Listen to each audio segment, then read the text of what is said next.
तो दोस्तों एक बार फिर से स्वागत है आप सभी का आपके अपने favourite English learning channel English with Deepika Kumawat पर। दोस्तों आज के इस वीडियो में हम डिस्कस करने जा रहे हैं द हिंदू एडिटोरियल का वोकैब एनालिसिस। आशा करती हूँ कि आप इन सेशंस के साथ रेगुलरली जुड़ रहे हैं और इनका बेनिफिट भी उठा रहे हैं, क्योंकि इन सेशंस का मकसद है आपकी वोकैब पावर को और ज़्यादा इन्हांस करना। और ये जो वोकैब सेशंस है ये bank, SSC, railway, UPSC, defence या फिर किसी भी कॉम्पिटिटिव एग्जाम के लिए इक्वली बहुत ही ज़्यादा इंपॉर्टेंट है। तो चलिए और ज़्यादा देर ना करते हुए बढ़ते हैं हमारे वोकैब शो की ओर और जानेंगे कि आज का हमारा सबसे पहला वर्ड कौन सा होता है। दोस्तों अगर बात की जाए आज के हमारे सबसे पहले वर्ड के बारे में तो वो आता है डिफाल्केशन। दोस्तों डिफाल्केशन का मतलब होता है गबन, यानी कि धन का मतलब कि गलत इस्तेमाल करना, वित्तीय हेराफेरी करना यानी कि पैसों की हेराफेरी करना या फिर धन का दुरुपयोग करना। तो ये सारे इसके जो है वो मतलब कि मीनिंग्स होते हैं। यानी कि डिफाल्केशन का मतलब होता है कि किसी कंपनी, किसी ऑर्गेनाइजेशन या फिर ट्रस्ट के पैसों को जिसकी जिम्मेदारी आपके पास होती है उसका इलीगल तरीके से या फिर डिसऑनेस्ट तरीके से जो है वो अपने फायदे के लिए यूज करना, यानी कि किसी और की इंटरेस्टेड फंड्स का एम्बेजलमेंट करना या फिर मिस अप्रोप्रिएशन करना, तो उसे हम क्या कहेंगे, उसे हम डिफाल्केशन कहते हैं। ये जो मतलब कि सिर्फ पैसे चोरी करना नहीं होता है, बल्कि ऐसे पैसे का मिसयूज करना होता है जो ऑफिशियली आपकी देखरेख में मतलब कि रखे जाते हैं। यानी कि अगर आपको कोई पैसे संभालने के लिए देता है कि भाई मेरे पैसे जो है वो आप संभाल के रखो, लेकिन आप क्या करते हो कि अपने यूज के लिए, अपने काम के लिए उसे यूज कर लेते हो, तो उसे हम क्या कहेंगे, डिफाल्केशन हम उसे करना कह सकते हैं। जैसे कि मान लीजिए कि अगर एक अकाउंटेंट को कंपनी के अकाउंट से संभालने की जो है वो जिम्मेदारी दी गई और वो सीक्रेटली कंपनी के पैसे अपने पर्सनल अकाउंट में जो है वो ट्रांसफर कर देता है, तो ये क्या हुआ, ये डिफाल्केशन करना हुआ। वैसे अगर किसी चैरिटी ऑर्गेनाइजेशन का ट्रेजरर डोनेशन के पैसे जो है वो पर्सनल शॉपिंग में खर्च कर देता है, तो ये भी डिफाल्केशन होता है।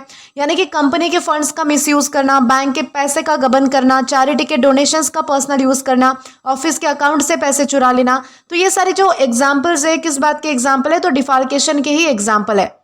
लेकिन दोस्तों एक इंपॉर्टेंट चीज आपको क्लियर करके चलनी है कि डिफाल्केशन का मतलब सिर्फ चोरी नहीं होती। चोरी का क्या मतलब होता है कि भाई मतलब कि कोई भी चीज चुरा लेना, किसी की भी चीज चुरा लेना, ठीक है, उसे हम कहते हैं थेफ्ट करना, ठीक है, यानी कि चुराना। लेकिन डिफाल्केशन मतलब होता है कि ऐसे पैसे का इलीगल मिसयूज या फिर गबन करना जो पहले से आपकी रिस्पॉन्सिबिलिटी में दिए गए थे। यानी कि पहले से कोई चीज आपको दी जा रही है, यानी कि पैसे आपको दिए जा रहे हैं और फिर आप जो है वो उसका गलत इस्तेमाल कर रहे हो, उसे हम क्या कहेंगे, उसे हम डिफाल्केशन कहेंगे। जबकि चोरी क्या होती है कि जो चीज हमें दी भी नहीं जाती या फिर जो चीज हमारी होती भी नहीं है उसको हम चुरा कर ले आते हैं। जैसे कि मान लीजिए किसी दुकान से जो है वो किसी ने वॉलेट चुरा लिया, तो ये होता है थेफ्ट, ये होता है किसी चीज की चोरी करना।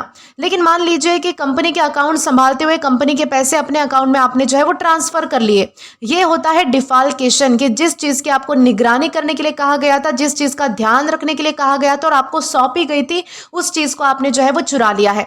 आई होप आपको कंसेप्ट क्लियर है कि थेफ्ट और डिफाल्केशन में डिफरेंस क्या होता है। अब दोस्तों ये भी ध्यान रखिएगा कि हमारे पास ये पार्ट्स ऑफ स्पीच में नाउन है। अब बात आती है हमारे सिनोनिम्स की, तो यहाँ पर हमारे पास वर्ड्स हैं जैसे कि एम्बेजलमेंट है, मिस अप्रोप्रिएशन है या फिर फ्रॉड है। सबसे पहला हमारा वर्ड आता है एम्बेजलमेंट। एम्बेजलमेंट का मतलब होता है कि जो पैसे आपको सौंपे गए थे या फिर जो प्रॉपर्टी या फिर जो मनी है उसका इलीगल तरीके से अपने लिए यूज करना, ठीक है। जैसे कि मान लीजिए कि कैशियर ने जो है वो कंपनी के फंड्स का जो है वो एम्बेजलमेंट किया। एम्बेजलमेंट किया यानी कि अपने मतलब कि स्वार्थ के लिए या फिर अपने किसी काम के लिए जो है वो उनका यूज कर लिया, तो उसे हम कहेंगे एम्बेजलमेंट करना। एम्बेजलमेंट और डिफाल्केशन का जो मीनिंग है वो बहुत ही ज्यादा सिमिलर है, तो आपको बिल्कुल भी कंफ्यूज नहीं होना है। इसके बाद हमारा अगला वर्ड आता है मिस अप्रोप्रिएशन।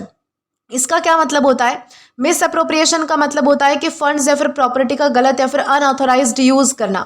यानी कि मतलब कि मिस अप्रोप्रिएशन किसी भी रिसोर्स के मिस यूज को दिखाता है, ये चीज आपको ध्यान रखनी है। जैसे कि गवर्नमेंट फंड्स की मिस अप्रोप्रिएशन की इन्वेस्टिगेशन हुई, यानी कि जो प्रॉपर्टी का गलत या फिर अनऑथोराइज्ड यूज करना था इलीगल तरीके से, तो उसे हम कहेंगे मिस अप्रोप्रिएशन। तीसरा हमारा आता है फ्रॉड। फ्रॉड का तो मतलब आपको पता ही होगा कि धोखे से फाइनेंशियल या फिर पर्सनल बेनिफिट लाना, तो उसे हम क्या कहेंगे, लेना, उसे हम कहेंगे फ्रॉड। जैसे कि फेक इन्वेस्टमेंट स्कीम क्या होती है, तो एक फ्रॉड होती है। तो इस तरीके से हमें समझना है कि ये जो सारे वर्ड्स हैं ये हमारे किस तरीके से हम यूज कर पाएंगे। अब दोस्तों हमारे जो सारे सिनोनिम्स है वो तो हमने डिस्कस कर ही लिए हैं।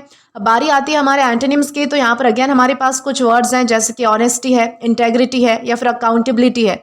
सबसे पहला हमारा वर्ड आता है ऑनेस्टी। ऑनेस्टी का क्या मतलब होता है कि भाई ईमानदारी होना, सच्चाई के साथ काम करना, तो उसे हम कहेंगे ऑनेस्टी होना। डिफाल्केशन में जो है वो फाइनेंशियल डिसऑनेस्टी होती है, जबकि ऑनेस्टी में इंटरेस्टेड मनी का सही यूज होता है, ये होता है ऑनेस्टी, यानी कि ईमानदारी होना, उसे हम क्या कहेंगे, ऑनेस्टी कहेंगे। दूसरा हमारा वर्ड आता है इंटेग्रिटी। इंटेग्रिटी का क्या मतलब होता है कि स्ट्रॉन्ग मॉरल प्रिंसिपल्स और एथिकल बिहेवियर होना, ठीक है, उससे हम कहेंगे इंटेग्रिटी। जैसे कि डिफाल्केशन में जो है वो हमारा भरोसा मतलब कि तोड़ा जाता है। डिफाल्केशन क्या करती है, हमारे ट्रस्ट को तोड़ती है, जबकि इंटेग्रिटी क्या करती है, हमारे ट्रस्ट को यानी कि भरोसे को बनाए रखती है। इस तरीके से आपको ध्यान रखना है कि इंटेग्रिटी यानी होता क्या है। जैसे कि मान लीजिए कि ऑफिसर की इंटेग्रिटी की वजह से अकाउंट्स बिल्कुल ट्रांसपेरेंट रहे। इंटेग्रिटी यानी कि उसकी मॉरल की वजह से, उसके मॉरल प्रिंसिपल्स, उसकी ईमानदारी की वजह से क्या रहे, अकाउंट्स बिल्कुल ट्रांसपेरेंट रहे, यानी कि सबके सामने थे, ट्रांसपेरेंट थे, यानी कि पारदर्शी थे, उनमें जो है वो कोई चीजें छुपी हुई नहीं थी, इस तरीके से। और तीसरा हमारा वर्ड आता है अकाउंटेबिलिटी। इसका मतलब होता है कि अपनी जिम्मेदारी और फंड्स के लिए जिम्मेदार होना, ठीक है, अपनी रिस्पॉन्सिबिलिटी और जो फंड्स है उनके लिए जिम्मेदार रहना, उसे हम क्या कहेंगे, उसे हम अकाउंटेबिलिटी कह सकते हैं। जैसे कि मान लीजिए कि एनजीओ में जो है वो अकाउंटेबिलिटी की वजह से फंड्स सेफली यूज हुए क्योंकि उसमें रिस्पॉन्सिबिलिटी थी। तो इस तरीके से हमने समझा है कि अकाउंटेबिलिटी यानी होता क्या है। तो ये सारे हमारे एंटोनिम्स भी हमने डिस्कस कर लिए हैं। अब बारी आती है हमारे एग्जाम्पल की, तो यहाँ पर हमारे पास एक सेंटेंस है, the manager was arrested for defalcation. इस सेंटेंस का मतलब क्या है कि मैनेजर को कंपनी या फिर ऑर्गेनाइजेशन के पैसों का गबन यानी कि इलीगल मिसयूज करने के आरोप में गिरफ्तार किया गया।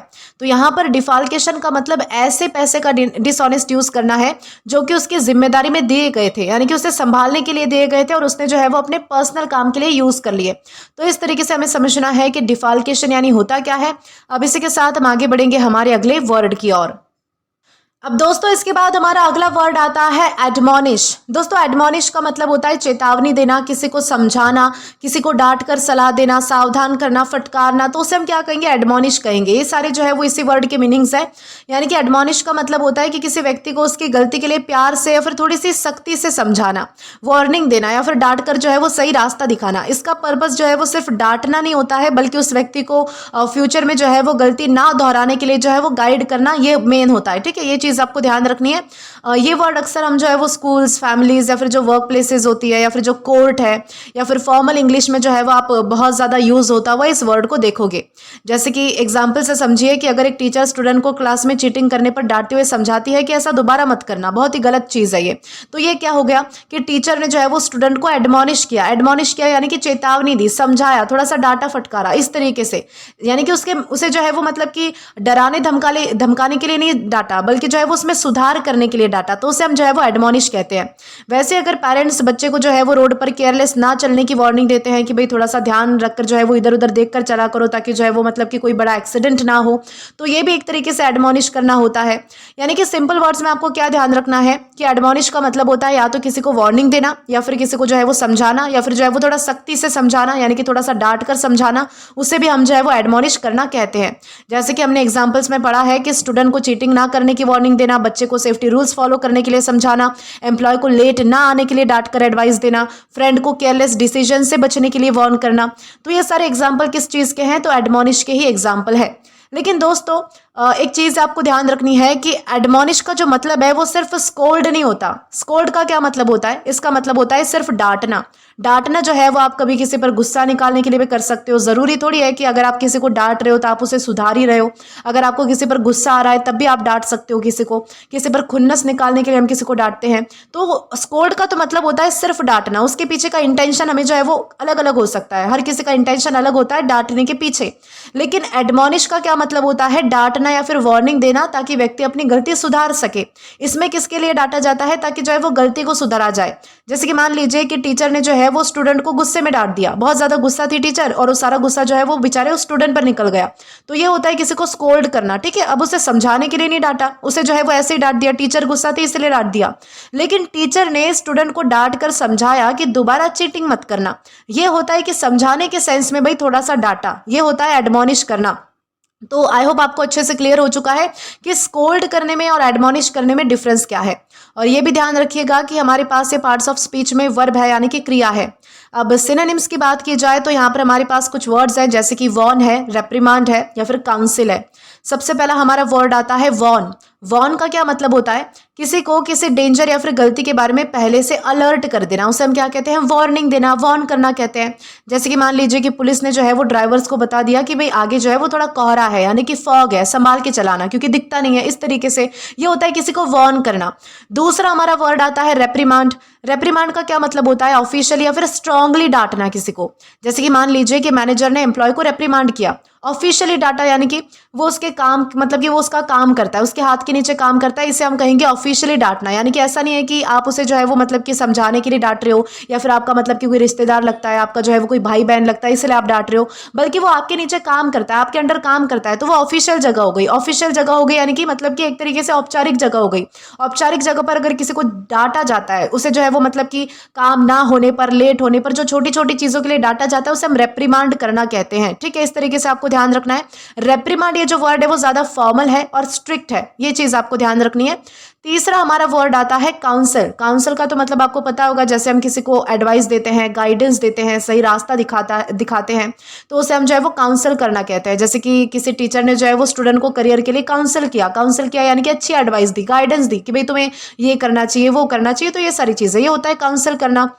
अब दोस्तों हमारे सारे सिनोनिम्स तो हमने डिस्कस कर लिए, अब बारी आती है हमारे एंटोनिम्स की। तो यहाँ पर अगेन हमारे पास कुछ वर्ड्स हैं, जैसे कि प्रेज है, एनकरेज है और अप्रूव है। सबसे पहला हमारा वर्ड आता है प्रेज। प्रेज का क्या मतलब होता है? किसी की तारीफ करना, ठीक है, किसी की प्रशंसा करना। एडमोनिश गलती सुधारने के लिए होता है, मतलब कि डांटा जाता है, थोड़ी सख्ती दिखाई जाती है, जबकि प्रेज में क्या किया जाता है? अच्छे काम की सराहना की जाती है। जैसे कि मान लीजिए कि टीचर ने चीटिंग करने पर एडमोनिश किया, तो गुड परफॉर्मेंस देने पर प्रेज भी किया, ये होता है डिफरेंस। दूसरा हमारा वर्ड है एनकरेज करना। एनकरेज करने का क्या मतलब होता है? किसी को मोटिवेट करना, किसी को बढ़ावा देना, सपोर्ट देना, उसे हम क्या कहेंगे? एनकरेज करना हम उसे कहेंगे। जैसे कि मान लीजिए कि पेरेंट ने जो है वो बैड मैनर्स के लिए बच्चे को एडमोनिश किया, यानी कि डांटा फटकारा, लेकिन अच्छे मार्क्स के लिए उसे जो है वो एनकरेज भी तो किया, ये होता है डिफरेंस। ओके, एडमोनिश में और एनकरेज में। तीसरा हमारा आता है अप्रूव। अप्रूव का क्या मतलब होता है? किसी बात को एक्सेप्ट कर लेना, स्वीकार कर लेना, उसे मान्यता दे देना या फिर उसे सपोर्ट करना। ठीक है, यानी कि जब आप जो है वो किसी बात से एग्री करते हो, आपको भी जो है वो सामने वाले की बात पसंद आती है कि भाई ये तो बात सही है, तो उसे हम जो है वो अप्रूव करना कहते हैं। जैसे कि मान लीजिए कि किसी का कोई अच्छा कंडक्ट है, कि भाई कोई काइंडनेस की, मतलब कि कोई काइंडनेस का कंडक्ट करता है, जैसे कि किसी को गरीब को पैसे दे दिए, किसी को खाना खिला दिया, तो ये क्या है? इस चीज़ को हम जो है वो अप्रूव कर सकते हैं कि भाई मुझे भी ये चीज़ अच्छी लगी, हर किसी को करनी चाहिए, तो ये होता है किसी चीज़ को अप्रूव करना। ठीक है, अब इसी के साथ हमारे जो सारे एंटोनिम्स और सिनोनिम्स है वो तो हमने डिस्कस कर लिए हैं। अब बारी आती है हमारे एग्जाम्पल की। तो यहाँ पर हमारे पास एक सेंटेंस है, the teacher admonish the student. इस सेंटेंस का मतलब क्या है कि टीचर ने स्टूडेंट को उसकी गलती के लिए डांटते हुए समझाया और वार्निंग दी ताकि वो दोबारा वही गलती वापस ना करे। तो यहाँ पर एडमोनिश का मतलब सिर्फ डांटना नहीं था, बल्कि समझाने के लिए या फिर सुधार करने के लिए डांटना था। तो इस तरीके से हमने समझा है कि एडमोनिश यानी होता क्या है। अब इसी के साथ हम आगे बढ़ेंगे हमारे अगले वर्ड की ओर। अब दोस्तों इसके बाद हमारा अगला वर्ड आता है सैटरनाइन। दोस्तों सैटरनाइन का मतलब होता है उदास स्वभाव वाला, गंभीर, चिड़चिड़ा, या फिर मतलब कि रूखा रूखा सा जिसका स्वभाव होता है, जिसका बिहेवियर होता है, तो उसे हम जो है वो सैटरनाइन कह सकते हैं। यानी कि सैटरनाइन का मतलब होता है ऐसा व्यक्ति जिसका स्वभाव हमेशा सीरियस रहता है, थोड़ा सा उदास यानी कि ग्लूमी रहता है, क्वाइट या फिर थोड़ा सा मूडी होता है। ठीक है, ऐसा इंसान क्या करता है? कम हंसता है, ज़्यादा बात नहीं करता, या फिर अक्सर जो है वो उदास या फिर बहुत ही स्टर्न एक्सप्रेशन दिखाता है, तो उसे हम क्या कहेंगे? सैटरनाइन हम उसे कह सकते हैं। ये वर्ड किसी की पर्सनैलिटी, किसी के फेशियल एक्सप्रेशन या फिर मूड को डिस्क्राइब करने के लिए हम यूज कर सकते हैं। जैसे कि मान लीजिए कि अगर किसी ऑफिस में एक एम्प्लॉय है जो कि हमेशा सीरियस रहता है, कम बोलता है, कभी मुस्कुराता नहीं, तो उसका नेचर कैसा है? सैटरनाइन कहा जा सकता है। वैसे अगर किसी प्रिंसिपल का चेहरा हमेशा बहुत ही स्ट्रिक्ट और ग्लूमी दिखता है, तो उनका एक्सप्रेशन कैसा है? सैटरनाइन है। यानी कि हमेशा सीरियस रहना, कम बोलना, उदास दिखना, ग्लूमी फेशियल एक्सप्रेशन रखना, मूडी और अनफ्रेंडली नेचर होना, ये सारी सिम्टम्स किस चीज के हैं? सैटरनाइन होने के हैं। लेकिन दोस्तों एक इंपॉर्टेंट चीज आपको क्या ध्यान रखनी है कि सैटरनाइन का मतलब सिर्फ सीरियस नहीं होता है। सीरियस का तो मतलब होता है फोकस्ड होना, सिंसियर होना। सीरियस हम पॉजिटिव सेंस में भी यूज कर सकते हैं कि भाई बंदा को ये जो है वो मतलब कि अपनी चीज को लेकर, अपने काम को लेकर, अपनी पढ़ाई को लेकर सीरियस है, यानी कि फोकस है। एक तरीके से ये भी हम समझ सकते हैं सीरियस का मतलब। लेकिन सैटरनाइन का क्या मतलब होता है कि कोई इंसान सीरियस तो है ही, लेकिन साथ ही साथ थोड़ा सा उदास है, ग्लूमी सा है, थोड़ा मूडी सा है, अनफ्रेंडली है, थोड़ा चिड़चिड़ा है। तो ये जो सारी चीजें हैं ये भी आती आती है सीरियसनेस के साथ सैटरनाइन में। जैसे कि मान लीजिए कि डॉक्टर जो है वो ऑपरेशन के दौरान सीरियस था यानी कि उस चीज़ की गंभीरता को समझते हुए वो क्या कर रहा था, बहुत ही सीरियस रहकर, फोकस रहकर अपना काम कर रहा था। तो यहाँ पर सीरियस का क्या मतलब है, फोकस रहने से मतलब है, ठीक है। यानी कि डॉक्टर ऑपरेशन करते वक्त बहुत ही मतलब कि फोकस में थे और उन्होंने जो है वो बहुत ही ध्यान से ऑपरेशन किया, सीरियसली ऑपरेशन किया। तो ये होता है किसी चीज़ का, किसी व्यक्ति का सीरियस होना। लेकिन मान लीजिए कि कोई इंसान है जो कि हमेशा उदास चेहरे के साथ रहता है, या फिर उसका जो बिहेवियर है वो ऐसा है कि वो मतलब कि कभी ज़्यादा ओपन नहीं होता किसी के साथ, यानी कि खुलकर बातें नहीं करता, या फिर कम बातें करता है बहुत ही, और एकदम गुस्सैल टाइप उसका एक्सप्रेशन है, या फिर बहुत ही मतलब कि सीरियस दिखने वाला स्टर्न टाइप उसका एक्सप्रेशन है, तो उसे हम जो है वो सैटरनाइन कह सकते हैं। साथ ही साथ दोस्तों ये भी ध्यान रखिएगा कि हमारे पास ये पार्ट्स ऑफ स्पीच में एग्जेक्टिव है, यानी कि विशेषण है। अब सिनोनिम्स की बात आती है हमारी, तो यहाँ पर हमारे पास कुछ वर्ड्स हैं, जैसे कि ग्लूमी है, मोरोस है, या फिर सलन है। सबसे पहला हमारा वर्ड आता है ग्लूमी। ग्लूमी का क्या मतलब होता है, जब कोई इंसान उदास होता है, बहुत ही डिप्रेसिंग होता है, तो उससे हम क्या कहेंगे, ग्लूमी कहेंगे। ग्लूमी जो है वो टेम्पररी मूड भी हो सकता है, जबकि सैटरनाइन अक्सर किसी व्यक्ति या फिर यूजुअल पर्सनालिटी या फिर एक्सप्रेशन को ही दिखाता है। यानी कि ग्लूमी में क्या है कि ग्लूमी आप जो है वो टेम्पररी भी हो सकते हो, कि भाई थोड़ी देर के लिए अब जो है वो आप उदास हो गए, या फिर आपको जो है वो डिप्रेशन हो गया, इस तरीके से 1-2 दिन चलेगा, 1 आध महीना चलेगा, इस तरीके से। लेकिन ये जो सैटरनाइन व्यक्ति होता है ये उसकी खुद की पर्सनालिटी ही होती है। अगर उसका मतलब कि रेस्टिंग फेस अगर आप देखोगे तो उसका रेस्टिंग फेस आपको कैसे दिखेगा, तो मतलब कि हमेशा जैसे कि बहुत ही सीरियस है, बहुत ही सख्त है, स्टर्न है, इस तरीके से। कुछ कुछ लोगों के जो हाव भाव है वो नेचुरली, यानी कि अगर वो कुछ नहीं भी कर रहे हैं, कुछ सोच भी नहीं रहे, कुछ मतलब कि खुशी नहीं है, दुख नहीं है, कुछ भी नहीं है, उनका एकदम रेस्टिंग फेस है, तभी वो जो मतलब कि तभी भी वो बहुत ज़्यादा सीरियस दिखते हैं। तो ऐसे ही लोगों को हम जो है वो सैटरनाइन कहेंगे। जैसे कि मान लीजिए कि ग्लूमी हम पढ़ रहे थे, तो रेनी वेदर जो है वो थोड़ा ग्लूमी हो सकता है, कि भाई बारिश हो रही है तो हमें जो है वो अच्छा फील नहीं होता है, हमें थोड़ा सा उदास फील होता है, थोड़ा लेजी फील होता है, तो उसे हम ग्लूमी कह सकते हैं, ठीक है। लेकिन मान लीजिए कि नए मैनेजर का सैटरनाइन नेचर सबने नोटिस किया। सैटरनाइन नेचर यानी कि उसका जो नेचर है थोड़ा सख्त है, थोड़ा सीरियस है, इस तरीके से हम कहेंगे। ये होता है ग्लूमी और सैटरनाइन के बीच का डिफरेंस। इसके बाद हमारा अगला वर्ड आता है मोरॉस। दोस्तों मोरॉस का मतलब होता है बहुत ही उदास या फिर बैड टेम्पर्ड होना, ठीक है। मोरॉस में जो है वो सैडनेस भी होती है, और एक तरीके से इरिटेट होने वाली जो मतलब कि क्वालिटी है वो भी होती है किसी इंसान के अंदर। जैसे कि मान लीजिए कि एग्जाम में फेल होने के बाद वो बहुत ही ज़्यादा मोरॉस था, यानी कि उदास तो था ही, लेकिन साथ ही साथ थोड़ा सा इरिटेटेड भी था, यानी कि चिड़चिड़ा भी था, इस तरीके से हम कह सकते हैं। और तीसरा हमारा वर्ड आता है सलन। सलन का मतलब होता है चुपचाप और नाराज रहने वाला, यानी कि सलन यूजुअली किसी स्पेसिफिक रीजन की वजह से होता है। जैसे कि मतलब कि चुप चुप रहना या फिर नाराज रहना, कोई ना कोई रीजन होगा कि आपकी जो है वो फ्रेंड के साथ कहासुनी हो गई, झगड़ा हो गया, इस तरीके से। जैसे कि डांट पड़ने के बाद जो है वो बच्चा सलन हो गया यानी कि चुपचाप हो गया या फिर नाराज हो गया, इस तरीके से हम कहेंगे। तो दोस्तों आपको ये जो सारे वर्ड्स है वो ध्यान रखने हैं। ये सारे हमारे सिनोनिम्स थे। अब बात करते हैं हमारे एंटोनिम्स के बारे में। तो यहाँ पर अगेन हमारे पास कुछ वर्ड्स आते हैं, जैसे कि चीयरफुल है, जॉवियल और ऑप्टिमिस्टिक है। सबसे पहला हमारा वर्ड आता है चीयरफुल। इसका क्या मतलब होता है, हमेशा खुश रहना या फिर पॉजिटिव रहना, ठीक है। जैसे कि मान लीजिए कि एक कोई व्यक्ति है जिसका मतलब कि नेचर सैटरनाइन है, लेकिन उसकी सिस्टर है जो कि बहुत ही मतलब कि चीयरफुल है, यानी कि बहुत ही कूल है, बहुत ही अच्छी है, हमेशा खुश रहती है, पॉजिटिव रहती है, इस तरीके से। ओके, इस तरीके से आपको समझना है कि सैटरनाइन और मतलब कि चीयरफुल किस तरीके से अपोजिट वर्ड्स है। दूसरा हमारा आता है जॉवियल। जॉवियल का क्या मतलब होता है, जो बहुत ही फ्रेंडली होता है, चीयरफुल होता है, हमेशा मतलब कि हंसमुख होता है, जिस तरीके से हम कह सकते हैं उसे हम जॉवियल कहेंगे। जो बहुत ही मतलब कि हंसता रहता है, मजाक करता रहता है, उसमें जो है वो सीरियसनेस नहीं होती इतनी ज़्यादा, यानी कि हर किसी चीज़ का टेंशन लेकर नहीं बैठता, तो उसे हम जॉवियल कहेंगे। जैसे कि हम कह सकते हैं कि भाई नया मैनेजर जो था वो बहुत ही ज़्यादा जॉवियल था यानी कि हंसमुख स्वभाव वाला था। ऐसा नहीं था कि बहुत ही ज़्यादा सख्त है, कठोर है, स्ट्रिक्ट है, इस तरीके का नहीं था। तीसरा हमारा आता है ऑप्टिमिस्टिक। ऑप्टिमिस्टिक का मतलब होता है कि हर सिचुएशन में पॉजिटिव सोचना। ऑप्टिमिस्टिक बेसिकली इस तरीके के बिहेवियर को दिखाता है कि जब कोई इंसान फ्यूचर को लेकर जो है वो बहुत ज़्यादा पॉजिटिव सोचता है, यानी कि फ्यूचर में मुझे ये करना है, वो करना है। जब आप ऐसा सोचते हो, फ्यूचर को लेकर अपने बारे में जब आप पॉजिटिव सोचते हो, तो उसे हम ऑप्टिमिस्टिक होना कह सकते हैं। जैसे कि हम कह सकते हैं कि भाई वो इंसान बहुत ही ज़्यादा ऑप्टिमिस्टिक है, हमेशा जो है वो अच्छी अच्छी बातें करता है, फ्यूचर को लेकर बहुत ज़्यादा अच्छा सोचता है। तो इस तरीके से हम कहेंगे कि ऑप्टिमिस्टिक यानी होता क्या है, ठीक है। आई होप ये सारे जो वर्ड्स हैं आपको क्लियर हो चुके हैं। अब हमारा एग्जाम्पल देखिए, तो यहाँ पर हमारे पास एक सेंटेंस आता है ही हैज़ अ सैटरनाइन एक्सप्रेशन। इस सेंटेंस का मतलब क्या है कि उसके चेहरे पर हमेशा सीरियस, ग्लूमी और थोड़ा सा अनफ्रेंडली एक्सप्रेशन रहता है। यानी कि ये उसका मतलब कि पर्सनालिटी का एक तरीके से ट्रेट समझ लीजिए, गुण समझ लीजिए, इस तरीके से आप समझ सकते हैं। तो यहाँ पर सैटरनाइन का मतलब ऐसा एक्सप्रेशन है जो कि उदासी, सीरियसनेस और मूडी नेचर को दिखाता है, ना कि सिर्फ सीरियस होने को। ठीक है, सीरियस होना तो होता है फोकस होना किसी चीज़ को, मतलब कि आप सीरियस होकर काम कर रहे हो, लेकिन सैटरनाइन जो है वो आपकी पर्सनालिटी में बसता है। ये चीज़ आपको ध्यान रखनी है। आई होप आपको ये वर्ड क्लियर हो चुका है। इसी के साथ हम आगे बढ़ेंगे हमारे अगले वर्ड की ओर। अब दोस्तों इसके बाद हमारा अगला वर्ड आता है एग्जॉल्टेशन। दोस्तों एग्जॉल्टेशन का मतलब होता है अत्यधिक खुशी, उल्लास, या फिर मतलब कि बहुत ही ज़्यादा मतलब कि उच्च सम्मान देना किसी को, या फिर ऊंचा दर्जा देना। यानी कि इसके दो मीनिंग्स होते हैं, यानी कि एग्जॉल्टेशन के दो कॉमन मीनिंग्स होते हैं। पहला मीनिंग इसका होता है कि जब बहुत ही ज़्यादा हमें खुशी होती है, हम बहुत ज़्यादा हैप्पी फील करते हैं, एक्साइटमेंट या फिर जॉय की जो फीलिंग होती है उसे भी हम एग्जॉल्टेशन कह सकते हैं। या फिर अगर दूसरा मीनिंग इसका देखा जाए तो ये वो होता है कि मतलब कि किसी व्यक्ति या फिर चीज़ को बहुत ज़्यादा रिस्पेक्ट मिलना, प्रेज देना, हाई पोजीशन देना, तो उसके कॉन्टेक्स्ट में भी हम जो है वो एग्जॉल्टेशन का यूज़ कर सकते हैं। कॉन्टेक्स्ट के हिसाब से जो है वो इसका मीनिंग बदलता है, लेकिन दोनों में हाई लेवल का आइडिया होता है कि या तो हाई इमोशंस है या फिर हाई ऑनर है, इस तरीके से।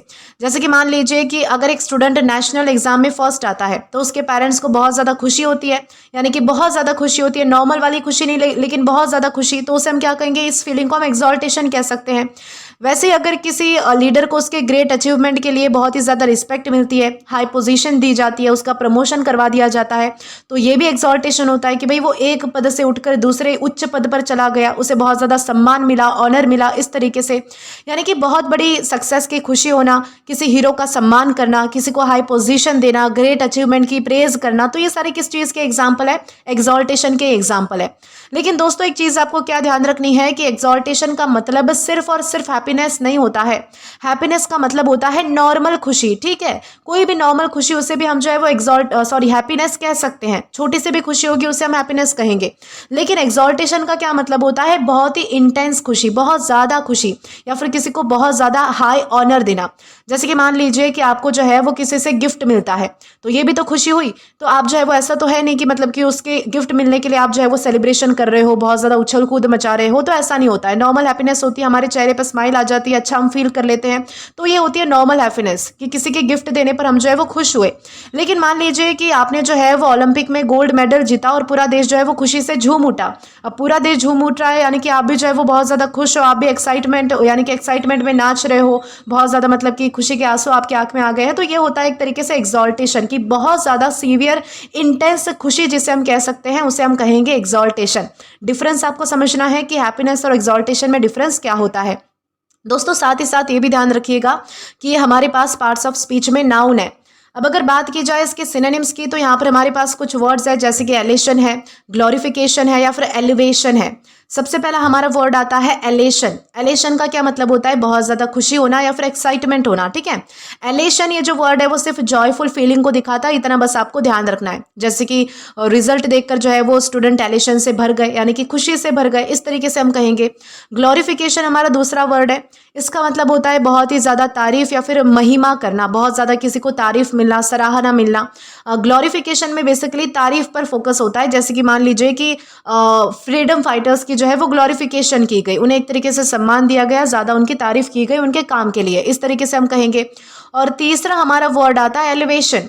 एलिवेशन का मतलब होता है कि किसी को हायर पोजीशन या फिर स्टेटस देना। ठीक है, जैसे कि मान लीजिए कि प्रमोशन उसकी एलिवेशन थी, प्रमोशन मिलने से क्या हो गया कि उसको एक और हायर स्टेटस मिल गया, हायर पोजीशन मिल गई, यानी कि उसकी एलिवेशन हो गई। इस तरीके से हम कहेंगे कि एलिवेशन यानी होता क्या है। तो ये सारे हमारे हो गए सिनोनिम्स। अब बारी आती है हमारे एंटोनिम्स की। तो एंटोनिम्स में हमारे पास यहाँ पर कुछ वर्ड्स हैं, जैसे कि ह्यूमिलिएशन है, डिप्रेशन है, या फिर डिसग्रेस है। सबसे पहला हमारा वर्ड कौन सा आता है, ह्यूमिलेशन। ह्यूमिलेशन का क्या मतलब होता है, किसी को नीचा दिखाना, किसी की इंसल्ट करना, बेइज्जती करना, उसे हम क्या कहेंगे, ह्यूमिलेशन कहेंगे। यानी कि एग्जॉल्टेशन में जो है वो किसी को सम्मान मिलता है, ऑनर मिलता है, किसी को खुशी होती है, जबकि ह्यूमिलेशन में क्या होता है, किसी की इंसल्ट होती है। जैसे कि मान लीजिए कि मतलब कि एक तो विनर टीम थी और एक लूजर टीम थी किसी मैच में, तो विनर टीम की तो एग्जॉल्टेशन हुई और लूजर टीम को जो है वो ह्यूमिलेशन का सामना करना पड़ा। तो एक ही जगह पर जो है वो दोनों हमने जो है वो सिनोनिम्स एंटोनिम्स पढ़ लिए। अब आपको ध्यान रहेगा अच्छे से कि ह्यूमिलेशन और एग्जॉल्टेशन में क्या डिफरेंस होता है। दूसरा हमारा वर्ड आता है डिप्रेशन। डिप्रेशन का मतलब होता है बहुत ज़्यादा उदासी होना या फिर लो इमोशनल स्टेट होना, तो उसे हम क्या कहेंगे, डिप्रेशन कहेंगे। जैसे कि मान लीजिए कि कोई बुरी न्यूज़ आपको मिलती है, कोई बैड न्यूज़ मिलती है कि भाई किसी का एक्सीडेंट हो गया, किसी की डेथ हो गई, तो ये आपको क्या कर सकती है, डिप्रेशन में डाल सकती है, यानी कि उदासी ला सकती है या फिर लो इमोशनल स्टेट में आपको डाल सकती है। इस तरीके से आपको ध्यान रखना है कि डिप्रेशन यानी होता क्या है। डिसग्रेस तीसरा वर्ड है, इसका मतलब होता है कि रिस्पेक्ट खो देना या फिर बदनामी हो जाना, तो उसे हम डिसग्रेस कहते हैं। ग्रेस का मतलब होता है कि एक तरीके से हमारी जब इज्जत होती है या फिर हमें जो है वो लोग सराहते हैं यानी कि तारीफ करते हैं, तो वो होता है ग्रेस। और डिसग्रेस यानी कि बदनामी हो जाना, बिल्कुल उल्टा, ठीक है। जैसे कि फ्रॉड की वजह से जो है वो किसी की डिसग्रेस हुई यानी कि उसकी बेइज्जती हुई, उसकी बदनामी हुई, इस तरीके से हम कहेंगे। तो ये सारे हमारे हो गए एंटोनिम्स। अब बारी आती है हमारे एग्जाम्पल की, तो यहाँ पर हमारे पास एक सेंटेंस है, the team celebrated in exaltation. इस सेंटेंस का मतलब क्या है कि टीम ने अपनी जीत की बहुत ही ज़्यादा खुशी और एक्साइटमेंट के साथ सेलिब्रेशन की। तो यहाँ पर एक्सॉल्टेशन का मतलब इंटेंस जॉय और ओवरवेलमिंग हैप्पीनेस से है, ना कि सिर्फ नॉर्मल खुशी से है, ठीक है। इस तरीके से आपको ध्यान रखना है कि एक्सॉल्टेशन यानी होता क्या है और कैसे हम इसका यूज़ करेंगे। इसी के साथ हम आगे बढ़ेंगे हमारे अगले वर्ड की ओर। अब दोस्तों इसके बाद हमारा अगला वर्ड आता है फसेशियस। दोस्तों फसेशियस का मतलब होता है कि मजाकिया, हल्के फुल्के अंदाज में गंभीर बात करने वाला या फिर हास्यपूर्ण लेकिन गंभीरता की कमी वाला। यानी कि अगर कोई सीरियस सिचुएशन भी होती है तब भी अगर कोई व्यक्ति उसे मजाक में लेकर कुछ बात बोल देता है तो उसे हम फसेशियस कह सकते हैं। यानी कि फसेशियस का मतलब होता है कि जब कोई व्यक्ति किसी सीरियस सिचुएशन में भी मजाक या फिर फनी कमेंट्स करे या फिर बात को सीरियसली ना ले।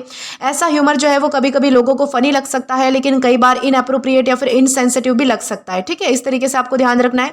जैसे मान लीजिए कि अगर किसी मीटिंग में एक सीरियस प्रॉब्लम डिस्कस की जा रही है और कोई कर्मचारी है, कोई एम्प्लॉय है जो कि बार बार जो है वो उस प्रॉब्लम को लेकर जोक्स कर रहा है, तो उसका बिहेवियर कैसा है, फसेशियस है, ओके। वैसे अगर टीचर इंपॉर्टेंट इंस्ट्रक्शंस दे रहे होते हैं और कोई स्टूडेंट जो है वो मजाक में फनी रिप्लाईज देता है तो वो भी फसेशियस बिहेवियर है। कहीं कहीं पर इस चीज़ का बुरा भी लग सकता है, कहीं कहीं पर जो है वो मतलब कि अच्छा भी लग सकता है, माहौल हल्का हो जाता है ये सारी चीज़ों करने से। लेकिन कभी कभी जो है वो मतलब कि जगह देखकर ये सारी जो चीज़ें जब होती नहीं है तो मतलब कि इनअप्रोप्रिएट भी बन जाती है, ठीक है।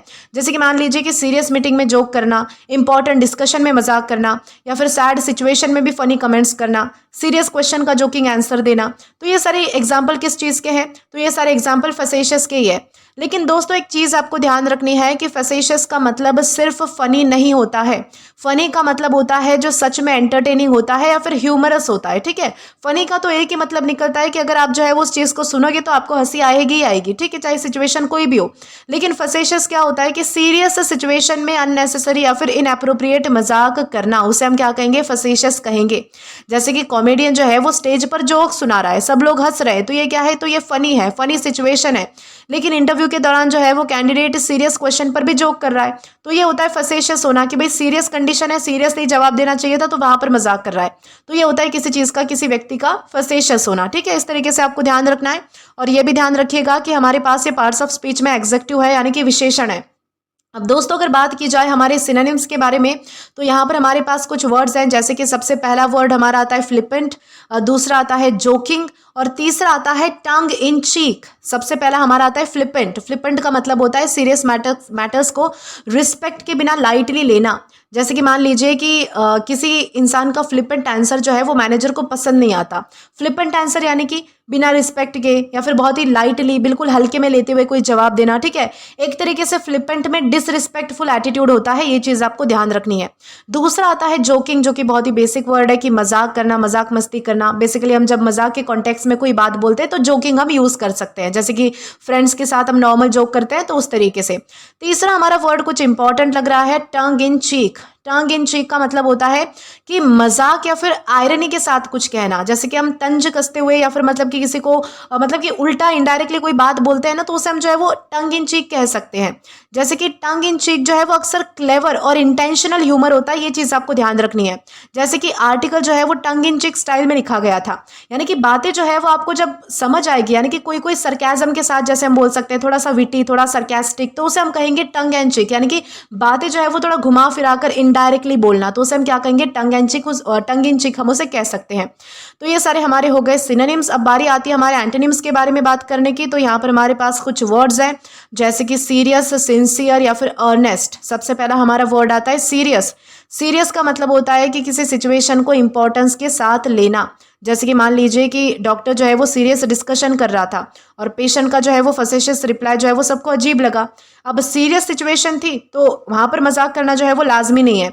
तो ये तो हो गया किसी चीज का सीरियस होना, और फसेशियस होना यानी कि मजाक हो गया, वहां पर आयरनी हो गई वहां पर, इस तरीके से। दूसरा है सिंसियर। सिंसियर का मतलब होता है कि भाई ईमानदारी और सीरियसनेस के साथ बात करना। जैसे कि टीचर ने जो है वो सिंसियर एडवाइस दी, ये होता है सिंसियर कि भाई ईमानदारी के साथ और सीरियसनेस के साथ एडवाइस दी, ऐसा नहीं है कि कोई मजाक कर दिया आपके साथ, ऐसा उसे हम कहेंगे सिंसियर होना। तीसरा आता है अर्नेस्ट। अर्नेस्ट का मतलब होता है कि पूरी ईमानदारी और डेडिकेशन के साथ सीरियस होना, ठीक है, उसे हम क्या कहेंगे, अर्नेस्ट हम उसे कह सकते हैं। यानी कि अर्नेस्ट में डीप सीरियसनेस होती है, ये चीज़ आपको ध्यान रखनी है, ठीक है। अब दोस्तों हमारे सारे एंटोनिम्स और सिनोनिम्स तो हमने डिस्कस कर लिए। अब बारी आती है हमारे एग्जाम्पल की। तो यहाँ पर हमारे पास एक सेंटेंस आता है, he made a facetious remark during the meeting. इस सेंटेंस का मतलब है कि मीटिंग के दौरान जब सीरियस डिस्कशन चल रही थी उसने मजाक में कमेंट कर दिया जो कि उस सिचुएशन के हिसाब से ठीक नहीं लगा। तो इस तरीके से हम समझ सकते हैं कि फसेशियस यानी होता क्या है। फसेशियस का मतलब सीरियस बात को मजाक में लेना या फिर इनअप्रोप्रिएट ह्यूमर करना होता है, ठीक है। इस तरीके से हमने समझा है कि फसेशियस यानी क्या है। अब इसी के साथ हम आगे बढ़ेंगे हमारे अगले वर्ड की ओर। अब दोस्तों इसके बाद हमारा अगला वर्ड आता है गलिबल। दोस्तों गलिबल का क्या मतलब होता है, जिसका मतलब होता है कि भाई जो कोई इंसान भोला भाला है, आसानी से धोखा खा सकता है, किसी के बातों में भी आ सकता है, जल्दी विश्वास कर लेता है, सरल स्वभाव का है, जिसे कैसे भी आप मैनिपुलेट कर सकते हो, तो उसे हम जो है वो गलिबल कह सकते हैं। यानी कि गलिबल का मतलब होता है ऐसा व्यक्ति जो बिना ज्यादा सोच विचार के या फिर प्रूफ के दूसरों की बातों पर आसानी से विश्वास कर लेता है, या फिर मतलब कि जल्दी जो है वो धोखा खा सकता है। ये जरूरी नहीं है कि गलिबल व्यक्ति जो है वो कम इंटेलिजेंट हो, ठीक है, लेकिन कई बार वो सिर्फ ट्रस्ट करने वाला या फिर इनोसेंट होता है, ये चीज आपको ध्यान रखनी है। जैसे कि अगर मान लीजिए कि कोई मतलब कि कोई स्कैमर है जो कि किसी व्यक्ति को फेक लॉटरी का मैसेज भेजता है और वो बिना वेरीफाई किए जो है वो उस पर बिलीव कर देता है, ठीक है, बिलीव कर लेता है, उसे ओटीपी भेज देता है कि भाई पैसे आएंगे आपके पास। ये सारी जो चीजें हमारे साथ बहुत बार होती है। तो अगर वो व्यक्ति ऐसी चीज के लिए मान जाता है तो वो कैसा है, गलीबल है, यानी कि उसे जो है वो आसानी से ठगा जा सकता है, बहुत ही भोला भाला इस तरीके से। वैसे अगर कोई बच्चा किसी फ्रेंड की हर फनी स्टोरी को बिना सोचे समझे सच मान लेता है तो उसे भी जो है वो गलीबल कहा जा सकता है। यानी कि फेक ऑफर्स पर जल्दी बिलीव कर लेना, बिना प्रूफ के रूमर्स को सच मान लेना, ऑनलाइन स्कैम्स का शिकार हो जाना, हर बात पर आसानी से भरोसा कर लेना, ये सारे जो एग्जांपल्स है किस बात के हैं, गलीबल होने के ही एग्जांपल्स है। लेकिन दोस्तों एक चीज आपको क्या ध्यान रखनी है कि गलीबल का जो मतलब है वो सिर्फ काइंड या फिर इनोसेंट नहीं होता। काइंड का तो मतलब है कोई व्यक्ति दयालु है, इनोसेंट का मतलब है कि कोई व्यक्ति मासूम है, जिसका दिल साफ है, उसे हम कहेंगे इनोसेंट व्यक्ति। लेकिन गलीबल का मतलब है कि जो आसानी से दूसरों की बातों में आ जाता है और धोखा खा लेता है, उसे हम कहते हैं गलीबल। जैसे कि मान लीजिए कि हम कह सकते हैं कि भाई वो व्यक्ति जो है वो बहुत ही ज्यादा दयालु है और बहुत ही ज्यादा मतलब कि इनोसेंट है, उसका दिल बहुत ही साफ है, हमेशा किसी की मदद करता है, तो ये तो होता है किसी का इनोसेंट होना, काइंड होना। लेकिन अगर कोई मतलब कि वो जो है वो बिना वेरीफाई किए हर फेक मैसेज पर बिलीव कर लेता है कोई व्यक्ति, तो ये होता है गलीबल होना, कि आप जो है वो आसानी से ठगे जाते हो इस तरीके से। और ये भी ध्यान रखना है कि हमारे पास पार्ट्स ऑफ स्पीच में एग्जेक्टिव है यानी कि विशेषण है। अब दोस्तों अगर बात की जाए हमारे सिनोनिम्स के बारे में तो यहाँ पर हमारे पास कुछ वर्ड्स हैं, जैसे कि नाइव है, क्रेड्यूलस है या फिर ट्रस्टिंग है। सबसे पहला हमारा वर्ड आता है नाइफ। नाइफ का क्या मतलब होता है, जिसके पास अनुभव की कमी होती है और उसके वजह से बहुत ही सिंपल या फिर वो इनोसेंट होता है, ठीक है। यानी कि अगर किसी व्यक्ति के पास एक्सपीरियंस नहीं है किसी चीज का, पहली बार अगर उसके साथ कोई चीज हो रही है, तो अगर उसके पास एक्सपीरियंस ही नहीं है तो वो बहुत ही सिंपल होगा, बहुत ही इनोसेंट होगा। पहली बार अगर वो फेस कर रहा है तो वो चीजें मान भी लेता है, तो उसे हम नाइफ कह सकते हैं, ठीक है। एक्सपीरियंस की कमी को दिखाता है ये वर्ड, ये चीज आपको ध्यान रखनी है। जैसे कि मान लीजिए कि एक नया एम्प्लॉय है जो कि बिजनेस के बारे में नाइफ था यानी कि अनजान था, उसे एक्सपीरियंस नहीं था, इस तरीके से हम कहेंगे। दूसरा हमारा वर्ड आता है क्रेड्यूलस। क्रेड्यूलस का मतलब होता है कि बिना प्रूफ के बातों पर जल्दी विश्वास कर लेना, उसे हम क्रेड्यूलस कहते हैं। क्रेड्यूलस और जो हमारा मेन वर्ड था गलीबल, इनका जो मीनिंग है वो काफी सिमिलर है, लेकिन क्रेड्यूलस ज्यादा फॉर्मल वर्ड है, ठीक है। जैसे कि क्रेड्यूलस रीडर्स फेक न्यूज पर बिलीव कर गए, इस तरीके से हम कह सकते हैं। क्रेड्यूलस रीडर्स यानी कि मतलब कि जो बिना प्रूफ के जल्दी विश्वास कर लेते हैं, ऐसे लोग। अगला हमारा वर्ड आता है ट्रस्टिंग। ट्रस्टिंग का मतलब होता है दूसरों पर आसानी से भरोसा करने वाला, उसे हम कहते हैं ट्रस्टिंग। जैसे कि वो बहुत ही ट्रस्टिंग नेचर का है, ट्रस्टिंग नेचर का यानी कि आसानी से किसी पे भी भरोसा कर लेता है। इस तरीके से हमारे सारे सिनोनिम्स कंप्लीट हो गए।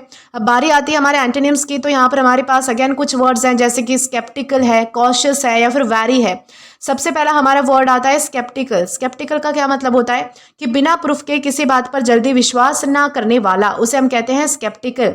गलीबल क्या करता है, जल्दी से बिलीव कर लेता है, जबकि स्केप्टिकल पहले एविडेंस देखता है कि भाई इस चीज का प्रूफ क्या है, मैं क्यों बिलीव करूं, इस तरीके से।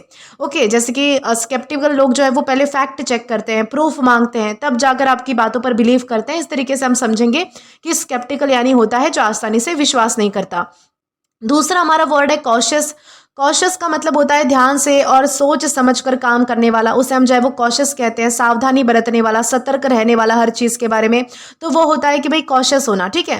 तीसरा हमारा आता है वैरी। वैरी का मतलब होता है बहुत ही अलर्ट रहना, सावधान रहना। गलीबल जो है वो इजीली फूल्ड हो जाता है, पागल बनाया जाता है, उसे आसानी से बेवकूफ बनाया जा सकता है, जबकि वैरी किसी पर जल्दी से ट्रस्ट नहीं करता है। जैसे कि गलीबल टूरिस्ट जो है वो फेक गाइड के साथ चला गया, ऐसे हम कह सकते हैं। लेकिन वैरी टूरिस्ट ने जो है वो पहले आईडी चेक की कि भाई तुम्हारी आईडी दिखाओ कि तुम असली गाइड हो भी या नहीं, यानी कि कहीं ऐसा ना हो कि तुम मुझे ठग के ले जाओ। तो इस तरीके से हम समझेंगे कि वैरी यानी होता क्या है। ठीक है। हमारे सारे एंटोनिम्स भी हमने डिस्कस कर लिए हैं। अब बारी आती है हमारे एग्जाम्पल की। तो यहाँ पर हमारे पास एक बहुत ही सिंपल सा एग्जाम्पल है, डोंट बी सो गलीबल। यानी कि इसका मतलब क्या है कि इतनी आसानी से हर किसी की बात पर विश्वास मत किया करो, इतना ज्यादा भोला भाला मत बनो, इस तरीके से। यहाँ पर गलीबल का मतलब है ऐसा व्यक्ति जो बिना प्रूफ या फिर वेरिफिकेशन के जल्दी बिलीव कर लेता है, और इसी वजह से जो है वो लोग उसे धोखा दे देते हैं या फिर वो धोखा खा लेता है। इस तरीके से हम समझेंगे कि गलीबल यानी होता क्या है। अब इसी के साथ हम आगे बढ़ेंगे हमारे अगले वर्ड की ओर। अब दोस्तों इसके बाद हमारा अगला वर्ड आता है इनकोएट या फिर इंचोएट भी इसे प्रोनाउंस किया जाता है। जैसे कि अगर आप कहीं पर ऑफिशियल प्रोनाउंसिएशन इसका चेक करोगे तो आपको इंचोएट मिलेगा, लेकिन कुछ कुछ लोग इसे इनकोएट भी प्रोनाउंस करते हैं। इसका क्या मतलब होता है, प्रारंभिक, अधूरा, अविकसित, या फिर मतलब कि जो चीज़ आरंभिक व्यवस्था में है या फिर पूरी तरीके से अभी डेवलप नहीं हुई है, तो उसे हम जो है वो इनकोएट कह सकते हैं। यानी कि इनकोएट का मतलब होता है ऐसी चीज़ जो अभी शुरुआती स्टेज में है और पूरी तरीके से डेवलप, ऑर्गेनाइज या फिर कंप्लीट नहीं हुई है। यानी कि किसी आइडिया, प्लान, प्रोजेक्ट या फिर फीलिंग का इनिशियल और इनकम्प्लीट फॉर्म, उसे हम क्या कहेंगे, उसे हम जो है वो इनकोएट या फिर इंचोएट, जो भी आप पसंद करो वो कह सकते हैं। ठीक है।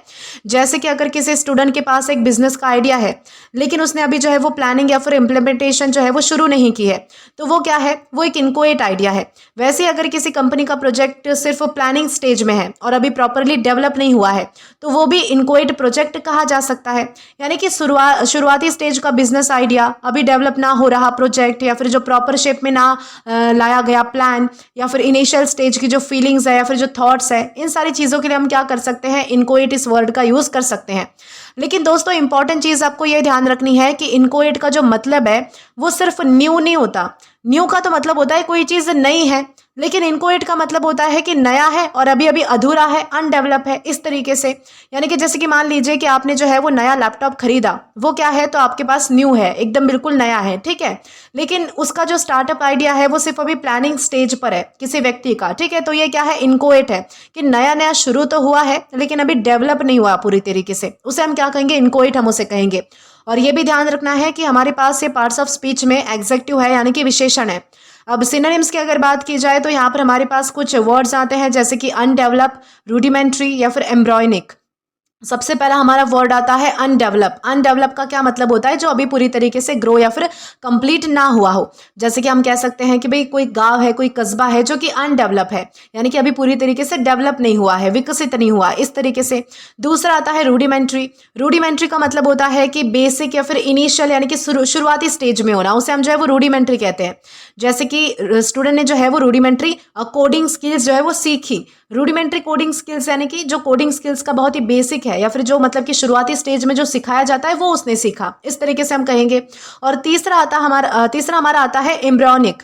एम्ब्रियोनिक का क्या मतलब होता है, इसका मतलब होता है बिल्कुल शुरुआती डेवलपमेंट स्टेज में होना। ठीक है। उसे हम क्या कहेंगे, एम्ब्रियोनिक हम उसे कहेंगे। बेसिकली ये जो एम्ब्रियोनिक वर्ड है ये बायोलॉजिकल मेटाफर है, जबकि इनकोएट जो है वो किसी भी डेवलप आइडिया या फिर प्रोजेक्ट के लिए हम यूज़ कर सकते हैं। जैसे कि हम कहेंगे कि टेक्नोलॉजी अभी एम्ब्रियोनिक स्टेज में है, तो उस तरीके से हम जो है वो एम्ब्रियोनिक का यूज़ कर सकते हैं। तो ये सारे हमारे जो है वो सिनोनिम्स हमने डिस्कस कर लिए हैं। अब बारी आती है हमारे एंटोनिम्स की। तो यहाँ पर हमारे पास अगेन कुछ वर्ड्स हैं, जैसे कि मैच्योर है, कंप्लीट है, या फिर फुल्ली डेवलप है।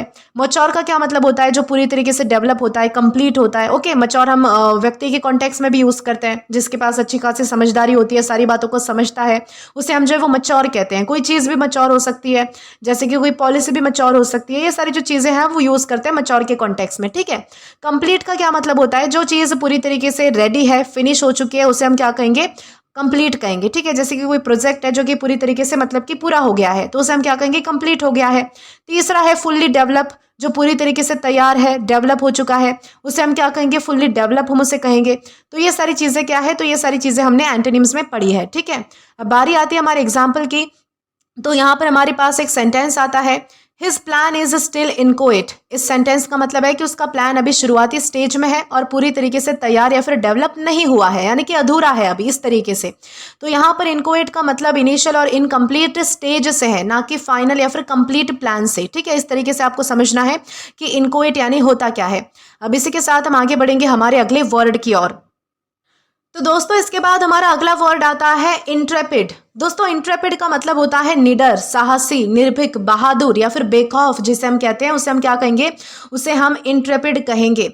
यानी कि इंट्रेपिड का मतलब होता है ऐसा व्यक्ति जो मुश्किल, डेंजरस या फिर रिस्की सिचुएशंस में भी बिना डरे हिम्मत और कॉन्फिडेंस के साथ काम करता है। ऐसा इंसान जो है वो चैलेंजेस का सामना जो है वो बिना किसी डर के कर लेता है, तो उसे हम जो है वो मतलब कि इंट्रेपिड कह सकते हैं। ये वर्ड हम जो है वो अक्सर एडवेंचर्स के लिए यूज़ करते हैं, किसी मतलब कि बहादुर सैनिक के लिए हम यूज़ कर सकते हैं, जो एक्सप्लोरर्स होते हैं उनके लिए हम यूज़ कर सकते हैं, फायर फाइटर्स के लिए यूज़ कर सकते हैं, जर्नलिस्ट के लिए हम यूज़ कर सकते हैं, या फिर जो लीडर्स होते हैं, बहुत ही बहादुर लीडर्स होते हैं, उनके लिए भी हम जो है वो यूज़ कर सकते हैं, ठीक है। जैसे कि मान लीजिए कि अगर एक फायर फाइटर जो है वो जलती हुई बिल्डिंग में लोगों की जान बचाने के लिए बिना डरे अंदर चला जाए, तो उसे हम जो है वो मतलब कि इंट्रेपिड फायर फाइटर कहेंगे। वैसे अगर एक एक्सप्लोरर जो है वो डेंजरस जंगल में नए प्लेसेस डिस्कवर करने के लिए कॉन्फिडेंटली जो है वो ट्रैवल कर रहा है, तो उसे भी हम जो है वो इंट्रेपिड कह सकते हैं। यानी कि डेंजरस रेस्क्यू मिशन पर जाना, मुश्किल चैलेंजेस का सामना करना, रिस्की एडवेंचर पर निकलना, सच के लिए जो है वो बिना डरे रिपोर्ट करना, ये सारी चीज़ें, ये सारे एग्जाम्पल किस चीज़ के हैं? इंट्रेपिड होने के हैं। यानी कि जब आपको किसी चीज़ से, किसी सिचुएशन से डर नहीं लगता, आप बहादुरी से उसका सामना करते हो, तो वो होता है इंट्रेपिड होना। लेकिन दोस्तों एक इंपॉर्टेंट चीज़ आपको क्या ध्यान रखनी है कि इंट्रेपिड का मतलब सिर्फ ब्रेव नहीं होता। ब्रेव का मतलब होता है बहादुर, जबकि इंट्रेपिड का मतलब होता है ऐसा बहादुर जो डेंजर या फिर रिस्क से बिल्कुल ना डरे और कॉन्फिडेंटली एक्शन ले। जैसे कि मान लीजिए कि उसने जो है वो अपने फ्रेंड की हेल्प की, तो ये तो हो सकता है कि भाई वो बहुत ही ब्रेव था, बहादुर था इस तरीके से, लेकिन उसने तूफान के दौरान रेस्क्यू ऑपरेशन लीड किया। ये होता है किसी का इंट्रेपिड होना, कि खुद की जान की परवाह किए बिना जो है वो दूसरों की जान बचाना या फिर दूसरों की मदद करना, इस तरीके से। साथ ही साथ ये भी ध्यान रखिएगा कि हमारे पास ये पार्ट्स ऑफ स्पीच में एग्जेक्टिव है, यानी कि विशेषण है। सिनोनिम्स की अगर बात की जाए तो यहाँ पर हमारे पास कुछ वर्ड्स आते हैं, जैसे कि फियरलेस है, बोल्ड है या फिर वैलियंट है। सबसे पहला हमारा वर्ड आता है फियरलेस। फियरलेस का मतलब होता है बिल्कुल ना डरने वाला, ठीक है। फियरलेस कैसा वर्ड है? जनरल वर्ड है। जैसे कि एक फियरलेस एथलीट हो सकता है जिसने रिस्की स्टंट किया, तो उसे हम क्या कहेंगे कि भाई वो बिल्कुल नहीं डरता, बिल्कुल मतलब कि निडर है, इस तरीके से हम यूज करेंगे फियरलेस का। दूसरा हमारा आता है वर्ड बोल्ड। बोल्ड का मतलब होता है कि बहुत ही कॉन्फिडेंट होना और रिस्क लेने के लिए हमेशा तैयार रहना, तो उसे हम क्या कहेंगे? बोल्ड हम उसे कहेंगे। जैसे कि एंटरप्रेन्योर ने जो है वो मतलब कि बोल्ड डिसीजन लिया, इस तरीके से हम कह सकते हैं। तीसरा हमारा आता है वैलियंट। वैलियंट का मतलब होता है बहुत ही बहादुर होना और करेजियस होना। जैसे कि सोल्जर ने जो है वो वैलियंट फाइट की यानी कि बहुत ही बहादुर और करेजियस फाइट की, इस तरीके से हम कहेंगे। तो ये सारे हमारे क्या हो गए? सिनोनिम्स हो गए। अब बारी आती है हमारे एंटोनिम्स की। तो यहाँ पर अगेन हमारे पास कुछ वर्ड्स हैं, जैसे कि कावर्डली है, टिमिड है या फिर फियरफुल है। कावर्डली का मतलब होता है डरपोक होना, ठीक है। यानी कि एक तरीके से जब व्यक्ति कोई डरपोक होता है, जिसमें जो है वो फियरलेसनेस नहीं होती है, तो उसे हम कावर्डली कह सकते हैं। टिमिड का मतलब होता है कि कोई इंसान बहुत ही शर्मीला है या फिर इजीली डरने वाला है, उसमें जो है वो इतनी हिम्मत नहीं है कि वो बड़े बड़े चैलेंजेस का सामना करे, इस तरीके से उसे हम कहेंगे टिमिड होना। और तीसरा है फियरफुल। फियरफुल का तो मतलब आपको पता होगा, जो डरा हुआ होता है, जो फिर या फिर एंजाइटी फील करता है, तो उसे हम जो है वो मतलब कि फियरफुल कह सकते हैं, ठीक है। जैसे कि कोई फियरफुल टूरिस्ट है, उसने जो है वो ट्रिप कैंसिल कर दी, तो वो कैसा था? यानी कि बहुत ही डरपोक था या फिर डरा हुआ था, या फिर उसे जो है वो ऐसी एंजाइटी, घबराहट फील हो रही थी, इस तरीके से हम कहेंगे फियरफुल होना, ठीक है। अब बात करते हैं हमारे एग्जाम्पल की। तो यहाँ पर हमारे पास एक सेंटेंस आता है, the Intrepid fire fighter save the child. इस सेंटेंस का मतलब है कि एक बहादुर और निडर फायर फाइटर राइटर ने बिना डरे बच्चे की जान बचा ली। तो यहाँ पर इंट्रेपिड का मतलब ऐसा फियरलेस और करेजियस व्यक्ति है जो डेंजरस सिचुएशन में भी हिम्मत के साथ एक्शन लेता है, खुद की जान की परवाह किए बिना। इस तरीके से हमें समझना है कि इंट्रेपिड यानी होता क्या है। अब इसी के साथ हम आगे बढ़ेंगे हमारे अगले वर्ड की ओर। अब दोस्तों इसके बाद हमारा अगला वर्ड आता है अपैरल। दोस्तों अपैरल का क्या मतलब होता है? सबसे पहले तो ये चीज समझिए कि जो वर्ड है वो नाउन के कॉन्टेक्स्ट में भी यूज होता है और वर्ब के कॉन्टेक्स्ट में भी यूज होता है। ठीक है, अपैरल का मतलब होता है वस्त्र, कपड़े, पहनावा, परिधान या फिर कपड़े पहनना, परिधान पहनना। ठीक है, यानी कि अगर हम नाउन के कॉन्टेक्स्ट में यूज कर रहे हैं अपैरल का तो इसका मतलब होगा सिर्फ कपड़े, जो हम कपड़े पहनते हैं वो कपड़े। ठीक है, अगर वर्ब के कॉन्टेक्स्ट में हम यूज करते हैं अपैरल का तो इसका मतलब होता है कपड़े पहनना, पहनने की जो एक्टिविटी होती है उसे हम कहेंगे अपैरल। ठीक है, वर्ब और नाउन के कॉन्टेक्स्ट में अलग अलग इसका मीनिंग होता है लेकिन रिलेटेड कपड़ों से ही है। यानी कि अपैरल का मतलब होता है कि कपड़े या फिर क्लोथिंग जो कोई व्यक्ति पहनता है। ये एक फॉर्मल इंग्लिश वर्ड है जो कि आमतौर पर फैशन, बिजनेस, शॉपिंग या फिर जो क्लोथिंग इंडस्ट्री होती है उसमें ज्यादा यूज होता है। नाउन के रूप में अपैरल का मतलब होता है क्लोथ्स और वर्ब के रूप में इसका मतलब होता है किसी को कपड़े पहनाना। ठीक है, जैसे कि मान लीजिए कि अगर एक क्लोथिंग स्टोर मेंस और वुमेन्स क्लोथ्स बेचता है तो वो अपैरल स्टोर कहलाया जाएगा कि वो कपड़ों की दुकान है। लेकिन वैसे अगर किसी इवेंट के लिए सब लोग ट्रेडिशनल क्लोथ्स जो है वो पहने हो तो वहां पर जो है वो उनके अपैरल की भी बात की जाती है, यानी कि उनके कपड़ों की बात की जाती है। इस तरीके से आपको ध्यान रखना है, यानी कि कपड़ों से रिलेटेड जो भी वर्ड्स आते हैं उसे हम क्या कहेंगे? अपैरल हम उसे कह सकते हैं। वर्ड्स यानी कि कपड़े हम उसे कहेंगे तो वो होते हैं अपैरल। लेकिन दोस्तों अपैरल का मतलब सिर्फ यानी कि क्लोथ्स ही होता है, लेकिन दोनों इसमें जो है वो मतलब कि दोनों की यूज में जो है वो मतलब कि डिफरेंस है। क्लोथ्स कौन से होते हैं? डेली कॉन्वर्सेशन में हम जो है वो मतलब कि यूज करते हैं ये वर्ड, ये बहुत ही कॉमन वर्ड है। ठीक है, हम कपड़ों को क्या बोलेंगे? क्लोथ्स बोलेंगे। लेकिन अपैरल कैसा वर्ड है? अपैरल ज्यादा फॉर्मल वर्ड है जो कि फैशन में, बिजनेस में या फिर जो क्लोथिंग इंडस्ट्री में है उसमें यूज होता है। जैसे कि हम बोलते हैं नॉर्मल इंग्लिश में क्या बोलते हैं, यानी कि इसमें डिफरेंस ये नहीं है कि कपड़ा कुछ अलग है, अपैरल कुछ अलग है, क्लोथ्स कुछ अलग है, ऐसा नहीं, दोनों का मीनिंग सेम है। लेकिन यहाँ पर जो है वो हम ये सीख रहे हैं कि नॉर्मल इंग्लिश में कौन सा वर्ड बोला जाता है और फॉर्मल इंग्लिश या फिर बिजनेस में कौन सा वर्ड बोला जाता है। तो ये जो हमारा मतलब कि क्लोथ वाला जो मीनिंग है, यानी कि ये जो वर्ड है इसे हम जो है वो नॉर्मल इंग्लिश में बोलते हैं। जैसे कि हम बोल सकते हैं I bought new clothes yesterday, यानी कि ये क्या होता है? ये नॉर्मल इंग्लिश है कि भाई मैंने कल ही कपड़े खरीदे हैं, तो ऐसा हम नॉर्मल बोलते हैं। लेकिन अगर कोई कहे the company sells sports apparel, यहाँ पर क्या बात हो रही है कि ये जो है वो मतलब कि फॉर्मल और बिजनेस की बात हो रही है कि एक कंपनी है जो कि मतलब कि स्पोर्ट्स से रिलेटेड कपड़े बेचता है, तो इस सेंस में यूज होता है अपैरल का कि कोई बिजनेस है, कोई मतलब कि फैशन इंडस्ट्री है, इस तरीके से। और जैसे कि मैंने आपको बता ही दिया कि ये नाउन और वर्ब दोनों तरीके से यूज हो सकता है। अब सिनोनिम्स की बात की जाए तो यहाँ पर हमारे पास कुछ वर्ड्स हैं, जैसे कि क्लोथिंग है, गारमेंट्स है या फिर अटायर है। क्लोथिंग का मतलब होता है कि पहने जाने वाले कपड़े, जैसे कि शी डोनेटेड ओल्ड क्लोथिंग, यानी कि उसने जो है वो पुराने कपड़े जो है वो मतलब कि डोनेट कर दिए, इस तरीके से। गारमेंट्स का क्या मतलब होता है? इंडिविजुअल क्लोथिंग आइटम्स, यानी कि गारमेंट्स अलग अलग कपड़ों को दिखाता है। ठीक है, जैसे कि द फैक्ट्री मैन्युफैक्चर्स गारमेंट्स, यानी कि फैक्ट्री क्या करती है? अलग अलग कपड़े बनाती है।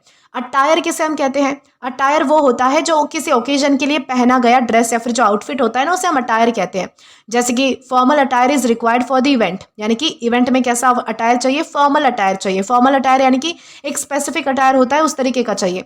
तो ये सारे हमारे क्या हो गए? अब सिनोनिम्स हो गए। अब एंटोनिम्स जब हम पढ़ेंगे तो एक तरफ होता है कि भाई कपड़े पहने जा रहे हैं, दूसरी तरफ है कि भाई बिल्कुल बेयर है। ठीक है, उसे हम न्यूडिटी कह सकते हैं, बेयरनेस कह सकते हैं, अनक्लोथ स्टेट कह सकते हैं, यानी कि बिना कपड़ों के होना, अनकवर्ड होना यानी कि बिना कपड़ों की कंडीशन। तो ये जो सारे हमारे तीनों वर्ड्स हैं, ये न्यूडिटी, बेयरनेस, अनक्लोथ, ये मतलब कि कपड़े ना पहनने को दिखाते हैं। ठीक है, इस तरीके से आपको समझना है।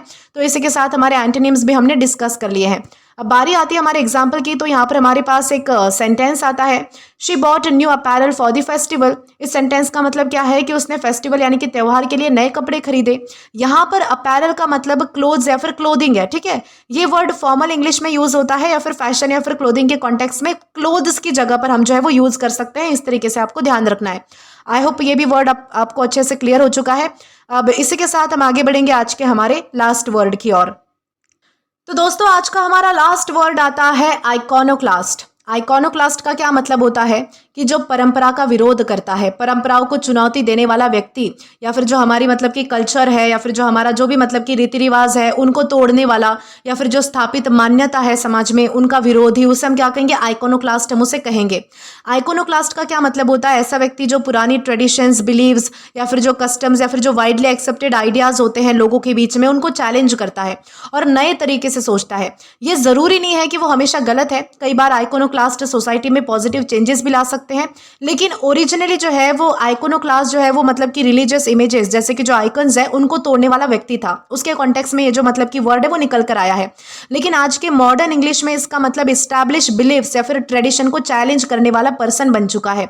यानी कि पहले किस तरीके से यूज होता था ये वर्ड, तो आइकोनोक्लास्ट किसे किसे कहते थे, जो मूर्तियों को तोड़ता था या फिर जो आइकन्स होते थे उन्हें तोड़ता था, ठीक है। लेकिन आज के मॉडर्न इंग्लिश में जो बिलीव्स को तोड़ता है, जो मान्यताओं को तोड़ता है, जो हमारी परंपराओं को तोड़ता है, उसके लिए हम यूज करते हैं। ये डिफरेंस आपको समझना है। जैसे कि मान लीजिए कि अगर एक साइंटिस्ट पुरानी साइंटिफिक थ्योरी को चैलेंज करके एक नई और बेटर थ्योरी प्रूव करता है तो उसे आइकोनोक्लास्ट कहा जा सकता है कि भाई वो पुराने जो मतलब कि जो भी सारी चीजें थी उनको जो है वो तोड़ रहा है या फिर उनके नियमों का पालन नहीं कर रहा। वैसे अगर मान लीजिए कि कोई व्यक्ति है जो कि इंडस्ट्री के ट्रेडिशनल रूल्स को तोड़कर एक नया बिजनेस मॉडल इंट्रोड्यूस करता है तो उसे भी आइकोनोक्लास्ट कहा जा सकता है। यानी कि पुरानी ट्रेडिशंस को क्वेश्चन करना, नए आइडियाज को इंट्रोड्यूस करना, सोसाइटी के ओल्ड बिलीव्स को चैलेंज करना, डिफरेंट वे ऑफ थिंकिंग को प्रमोट करना, ये सारे जो एग्जाम्पल्स है ये किस चीज के हैं, आइकोनोक्लास्ट के ही एग्जाम्पल है, ठीक है। लेकिन आइकोनोक्लास्ट का मतलब सिर्फ रेबेल नहीं होता। रेबेल का क्या मतलब होता है, अथॉरिटी या फिर रूल्स का विरोध करने वाला। और आइकोनोक्लास्ट जो है वो मतलब कि इसका क्या मतलब होता है कि पुराने बिलीव्स, ट्रेडिशन या फिर एक्सेप्टेड आइडियाज को चैलेंज करने वाला। जैसे कि मान लीजिए कि उसने जो है वो कोई व्यक्ति है, कोई बच्चा हो सकता है, स्टूडेंट हो सकता है, उसने स्कूल के रूल्स तोड़ दिए तो ये तो होता है भाई रिबेल हो सकता है, ठीक है। लेकिन उसने एजुकेशन सिस्टम के पुराने मेथड्स को चैलेंज करके नया अप्रोच दिया कि इस तरीके से अब जो है वो पढ़ाया जाना चाहिए, फिर ये चीजें शामिल की जानी चाहिए। तो ये होता है किसी व्यक्ति का आइकोनोक्लास्ट होना, यानी कि जो मान्यता पहले से स्थापित है लोगों के बीच में उससे हटकर कुछ करने की कोशिश करना। ओके, आई होप आपको अच्छे से समझ आ चुका है। और ये भी ध्यान रखिएगा कि हमारे पास ये पार्ट्स ऑफ स्पीच में नाउन है। अब दोस्तों अगर बात की जाए हमारे सिनोनिम्स के बारे में तो यहाँ पर हमारे पास कुछ वर्ड्स हैं जैसे कि नॉन कंफर्मिस्ट, रिफॉर्मर या फिर मैवरिक। सबसे पहला हमारा वर्ड आता है नॉन कंफर्मिस्ट। नॉन कंफर्मिस्ट का क्या मतलब होता है, ऐसा व्यक्ति जो सोसाइटी के जो यूजुअल रूल्स है या फिर जो एक्सपेक्टेशंस है उनको फॉलो नहीं करता। जैसे कि वो फैशन में नॉन कंफर्मिस्ट है, यानी कि जो आजकल फैशन चल रही है वो उनको फॉलो नहीं करता। कैसा व्यक्ति है वो, नॉन कंफर्मिस्ट है। इस तरीके से यानी कि जनरली अलग तरीके से जो जीता है उसे हम कहेंगे नॉन कंफर्मिस्ट, ठीक है। दूसरा हमारा आता है रिफॉर्मर। रिफॉर्मर का मतलब होता है ऐसा व्यक्ति जो सिस्टम में सुधार लाना चाहता है, उसे हम रिफॉर्मर कहेंगे। यानी कि रिफॉर्मर का जो फोकस है वो चेंज लाने पर होता है। जैसे कि सोशल रिफॉर्मर ने जो है वो मतलब कि एजुकेशन चेंज कर दिया, इंप्रूव किया, इस तरीके से हम कह सकते हैं। तीसरा हमारा आता है मैवरिक। मैवरिक का मतलब होता है इंडिपेंडेंट थिंकर, जो अपना अलग रास्ता खुद चुनता है, उसे हम क्या कहेंगे, मैवरिक हम उसे कहेंगे। जैसे कि वो बिजनेस में मैवरिक था, यानी कि वो इंडिपेंडेंस को दिखाता है। इस तरीके से हम जो है वो ध्यान रख सकते हैं कि मैवरिक यानी होता क्या है। अब दोस्तों ये तो हमारे सारे हो गए सिनोनिम्स। अब बारी आती है हमारे एंटोनिम्स की। तो यहाँ पर हमारे पास अगेन कुछ वर्ड्स हैं जैसे कि कन्फर्मिस्ट है, ट्रेडिशनलिस्ट है या फिर कंजर्वेटिव है। सबसे पहला हमारा वर्ड आता है कन्फर्मिस्ट। इसका मतलब होता है ऐसा व्यक्ति जो सोसाइटी के एक्सेप्टेड रूल्स और ट्रेडिशंस को फॉलो करता है। जैसे आइकोनोक्लास्ट क्या करता है, नए आइडियाज लाता है। कन्फर्मिस्ट क्या करता है, पुराने तरीकों को ही फॉलो करता है, उसे कोई ऑब्जेक्शन नहीं होता, उसे कोई दिक्कत नहीं होती। ये चीज़ आपको ध्यान रखनी है। दूसरा आता है ट्रेडिशनलिस्ट। इसका मतलब होता है ऐसा व्यक्ति जो पुरानी ट्रेडिशंस और कस्टम्स को सपोर्ट करता है। जैसे कि आइकोनोक्लास्ट ने जो है वो ओल्ड कस्टम्स को चैलेंज किया, लेकिन ट्रेडिशनलिस्ट ने उन कस्टम्स को जो है वो बचाने की कोशिश की। तो ये होता है ट्रेडिशनलिस्ट होना। तीसरा है कंजर्वेटिव। कंजर्वेटिव का मतलब होता है ऐसा व्यक्ति जो एग्जिस्टिंग बिलीव्स और सिस्टम्स को बनाए रखना चाहता है, ठीक है, उन्हें कंजर्व करना चाहता है, बचाना चाहता है, इस तरीके से। तो ये तो हो गए हमारे सारे एंटोनिम्स। अब दोस्तों अगर बात की जाए हमारे एग्जाम्पल के बारे में तो यहाँ पर हमारे पास एक सेंटेंस है, he is an iconoclast who challenges old traditions. इस सेंटेंस का मतलब क्या है कि वो ऐसा व्यक्ति है जो पुरानी परंपराओं और जो एक्सेप्टेड बिलीव्स है लोगों के द्वारा उनको चैलेंज करता है और नए आइडियाज को सपोर्ट करता है। तो यहाँ पर आइकोनोक्लास्ट का मतलब ट्रेडिशंस या फिर जो इस्टेब्लिश आइडियाज है उनको तोड़ने वाला नहीं, बल्कि उन्हें क्वेश्चन करके नई सोच लाने वाला व्यक्ति है। इस तरीके से आपको समझना है कि आइकोनोक्लास्ट यानी होता क्या है। अब दोस्तों इसी के साथ हमारे जो सारे वर्ड्स हैं वो यहीं पर खत्म हो चुके हैं। आशा करती हूँ कि आपको हर एक वर्ड अच्छे से समझ आ चुका है। दोस्तों आज के लिए बस इतना ही। आज की इस क्लास का PDF आप हमारे टेलीग्राम चैनल के थ्रू एक्सेस कर सकते हैं। और अगर आपने जो है वो अभी तक हमारा टेलीग्राम चैनल ज्वाइन नहीं किया है तो टेलीग्राम पर English with Deepika Kumawat search करके या फिर डिस्क्रिप्शन में दिए गए लिंक के थ्रू, साथ ही साथ अभी जो आपको आपके स्क्रीन पर QR कोड दिख रहा है वहाँ से भी आप जो है वो डायरेक्टली स्कैन करके हमारा टेलीग्राम चैनल ज्वाइन कर सकते हैं, ताकि आप कभी भी किसी भी नए आने वाली वीडियोस को लेकर कोई भी अपडेट्स को मिस ना करें। और दोस्तों अगर आपको आज का ये वीडियो पसंद आया है या फिर हेल्पफुल लगा है तो do like this video, subscribe the channel and share as much as you can. और अगर आपने इससे पहले वाले वीडियोस नहीं देखे हैं तो यहाँ पर मैंने आपके लिए एक प्लेलिस्ट प्रोवाइड कर दी है, जहाँ पर आप क्लिक करके वो सभी पहले वाले वीडियोस भी देख सकते हैं और उन्हें एक्सप्लोर भी कर सकते हैं। Till then keep learning. Thank you.